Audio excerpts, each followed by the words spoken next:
Olá, diga a verdade, você já ficou no Google no meio da noite tentando descobrir qual é realmente o segredo do Triângulo das Bermudas? Pois esse cara resolveu não perder tempo e foi ver esse lugar misterioso com seus próprios olhos. A vida definitivamente não o preparou para o que ele encontrou por lá. Lemuel Gulliver é um cara legal que ama basquete, Star Wars e rock. Seu quarto é como o de um típico adolescente. No trabalho, ele consegue até jogar o seu amado Guitar Hero. O Gulliver, por sinal, trabalha na redação de um jornal descolado de Nova York, mas não como jornalista, e sim como funcionário do departamento de correspondências. Um dia, um novo funcionário chamado Dan chega ao trabalho. Ele claramente não planeja ficar muito tempo em uma posição insignificante. Mas o Gulliver não é muito ambicioso. Ele se considera uma pessoa de pouca importância e tem medo até de falar com os jornalistas. É o caso, por exemplo, da Bella Darcy, por quem ele é apaixonado há muito tempo. O novo funcionário zoa seu chefe por ele não ser capaz de dar o primeiro passo para conhecer a garota que ele gosta. No fim do dia, o Dan conta para o Gulliver uma notícia chocante. Ele foi promovido no primeiro dia de trabalho e agora será o chefe das correspondências. O cara, contente consigo mesmo, diz ao Gulliver que ele está na mesma posição há 10 anos e que ele simplesmente não está destinado a ser promovido. As palavras do Dan chateiam o Gulliver e ele sai do escritório tarde da noite com um humor terrível. No caminho para o elevador, ele percebe que a Darcy ainda está no computador dela. A garota nota a presença do colega e eles começam a conversar. O Gulliver quase a convida para um encontro, mas entra em pânico e começa a fingir que não veio até ali para isso. I got so much going on. I wanted to pick this up, and then I was on my way. You want to apply for a travel rating assignment? Daí pra frente, é mentira atrás de mentira. O Gulliver tenta sair da situação e diz que vive escrevendo artigos jornalísticos, mas que não os mostra a ninguém. Ele diz que também viaja muito, por exemplo, para o México e para a Nova Zelândia. A Darcy fica positivamente surpresa. Ela fala para o cara trazer alguns de seus trabalhos para a redação na manhã seguinte.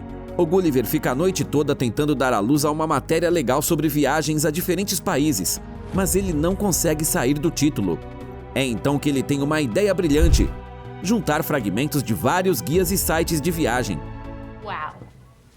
I am so impressed, Gulliver. I had no idea you were such a good writer. Mas em vez de chamar o Gulliver para um encontro, a Darcy faz uma proposta inesperada. O que acontece é que ela tem uma importante tarefa jornalística na sua mesa há muito tempo e não consegue encontrar um voluntário para realizá-la. É necessário investigar o mistério do Triângulo das Bermudas. O Gulliver, mais uma vez, não consegue se opor. Ele mente mais ainda para sua amada, dizendo que é um marinheiro experiente e que a perspectiva de passar 3 semanas inteiras no mar não o assusta nem um pouco. O Gulliver chega às Bermudas, onde lhe dão uma lancha e um mapa com coordenadas. Nas primeiras horas, a aventura não poderia ser mais tranquila. O cara lê revistas sobre robôs e curte a vida, mas, pouco depois, ele acorda de uma breve soneca e percebe que está no meio de uma terrível tempestade. Seu barco está bem perto de uma tromba d'água gigante. Antes que o Gulliver tenha tempo de voltar a si, seu barco é sugado pelo terrível redemoinho. Ele perde a consciência e, quando acorda, percebe que não consegue se mover. Além disso, há alguma coisa caminhando por cima dele. E não são insetos. São estranhos homenzinhos minúsculos, com uniformes militares. O Gulliver descobre que foi parar em um lugar chamado Lilliput e que está sendo acusado de ajudar os inimigos. O cara percebe que deve correr antes que seja tarde demais. Ele estoura sem problema as cordas que o prendiam ao chão e tenta fugir, mas não dá certo. Os habitantes de Lilliput podem ser pequenos, mas pensam rápido. Eles novamente derrubam o gigante no chão e o carregam através de toda a cidade até o palácio do Theodore, o rei do local.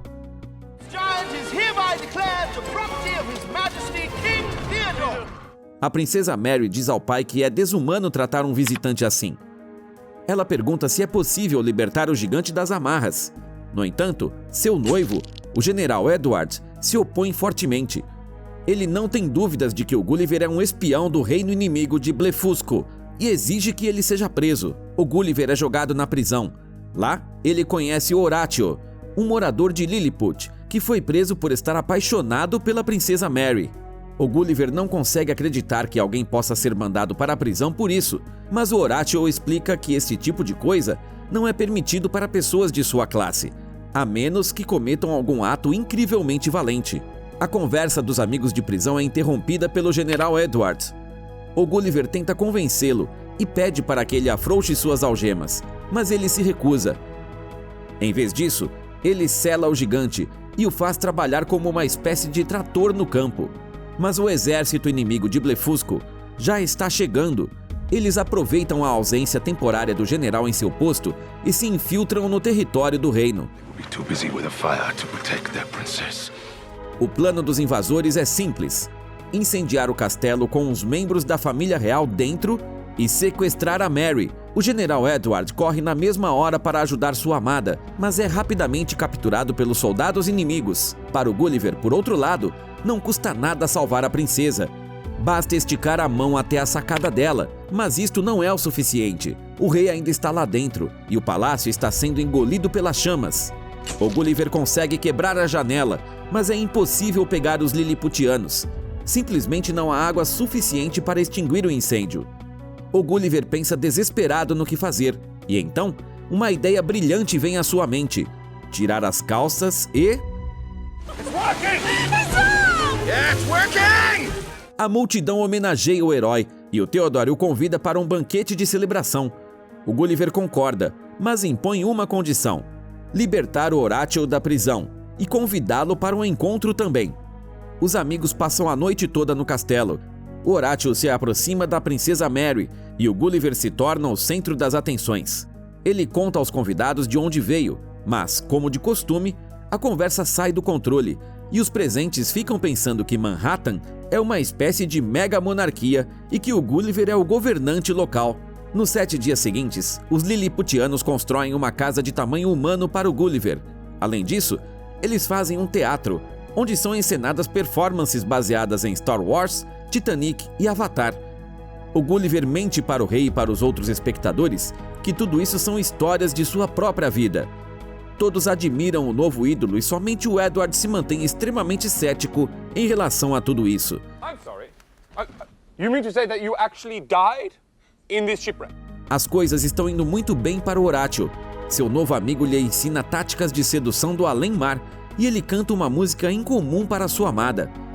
Parece que a princesa está envolvida e gosta cada vez menos do general Edward. Então, o barco do Gulliver é encontrado.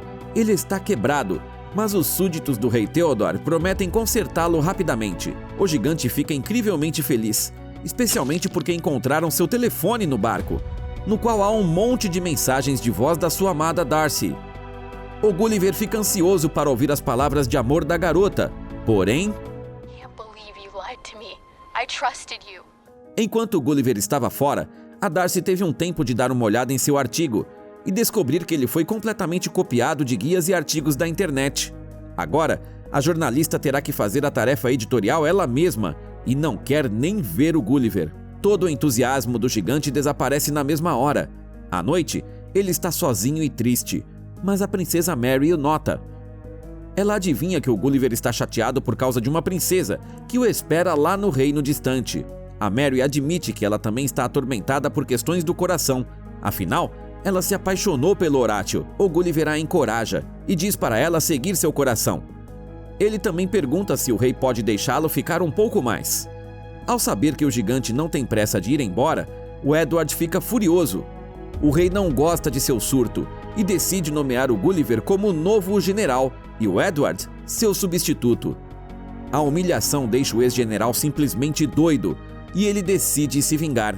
Ele baixa as defesas que protegem as costas de Lilliput da invasão de inimigos. E os soldados de Blefusco se aproveitam disso na mesma hora. Agora, toda a esperança dos habitantes de Lilliput está nas mãos de Gulliver, pois ele é o único capaz de deter a frota invasora. O Gulliver encara a difícil tarefa. Ele entra decididamente na água e vai negociar com o inimigo. O gigante admite que não quer matar ninguém, então sugere aos marinheiros do reino de Blefusco atuarem um pouco e irem embora na boa. No entanto, os invasores não apreciam a misericórdia do general. No entanto, Essas armas não são suficientes para derrubar o Gulliver. Ele se recupera dos golpes na mesma hora e, enfurecido, dissipa a frota inimigo com um movimento das mãos. Mais uma vez ele é festejado como um herói e o plano de Edward fracassa. Além disso, a princesa rejeita o general e diz que quer romper o noivado com ele. O Edward fica fora de si. Não há mais opções de vingança e ele decide tomar medidas extremas.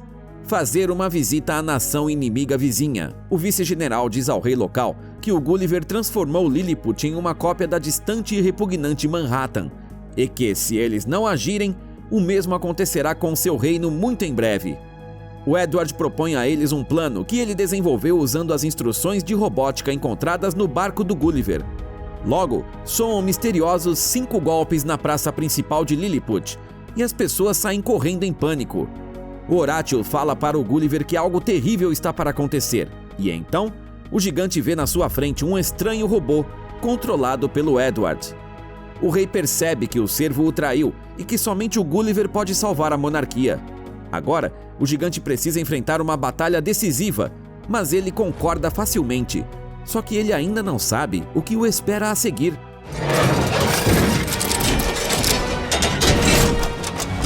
O Gulliver tenta mover o inimigo, mas nem mesmo ele consegue. Já o Edward levanta facilmente o gigante e exige que ele se renda.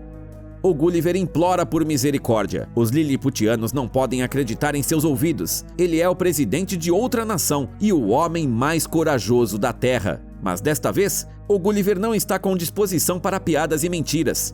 Ele finalmente conta que esteve mentindo para os Lilliputianos todo esse tempo. Depois da derrota humilhante, o Edward amarra o Gulliver a uma jangada e o envia para uma ilha próxima. O gigante ouviu falar algo sobre o perigo dela, mas quando chega lá, tudo parece relativamente calmo, só que não por muito tempo. Preocupado, o Horatio convida a princesa a fugir do reino com ele, antes que seja tarde demais. Mas a Mary está decepcionada com ele. Seu coração diz que todas as palavras do Horatio, assim como as de Gulliver, são mentiras. O resto dos habitantes de Lilliput, enquanto isso, já tem o que fazer. Na praia, aparece a Darcy, que foi às Bermudas para fazer a investigação. O Gulliver volta a si e percebe que desta vez ele foi parar na Terra dos Gigantes. Agora, ele é a boneca de uma menina gigante que o tortura o dia todo e não o deixa descansar. Mas ele não sofre por muito tempo, pois o Horatio vem ajudá-lo. Ele pede ao gigante para retornar e salvar Lilliput. O Gulliver resiste, apesar da notícia da chegada da Darcy.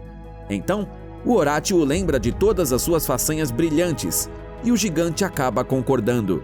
Uma vez em Lilliput, o Gulliver primeiro vai para a prisão, onde agora está a Darcy, além do rei e da rainha. A garota pergunta por que todos aqui a chamam de princesa do Gulliver, e o cara responde a uma pergunta desconfortável com franqueza pela primeira vez na vida. I told everybody that you were my girlfriend. It's really embarrassing. I think it's kind of sweet. A Darcy se emociona, mas não há tempo para sentimentalismos. Ela diz que é hora de fugir. O Gulliver a detém. Ele já falhou com os habitantes de Lilliput uma vez e não pretende fazê-lo novamente. O gigante vai para a praça principal para um duelo decisivo com o Edward. As coisas não vão tão mal no início, mas logo o astuto general usa uma arma secreta, uma arma de choque. Com esse as na manga, o Gulliver quase não tem chance, mas o Horatio aparece na hora. Ele entra na roupa do robô e corta os fios. Agora, derrotar o Edward é a coisa mais fácil e o Gulliver não perde tempo. Toda Lilliput se alegra. O gigante é herói mais uma vez. Assim como seu amigo Horatio, que não só é perdoado pela princesa Mary, como também é abençoado pelo próprio rei para se casar com sua filha. O Gulliver também se dá bem. A Darcy o beija e sai com ele quando voltam para Manhattan. Agora, eles trabalham juntos e escrevem artigos de viagem como nos sonhos mais loucos de um cara comum. E aí, o que você achou da releitura moderna do antigo conto de fadas? Conte para nós nos comentários quais histórias você mais gostava quando era criança. Curta o vídeo e não se esqueça de se inscrever no canal se não quiser perder as melhores histórias do mundo do cinema.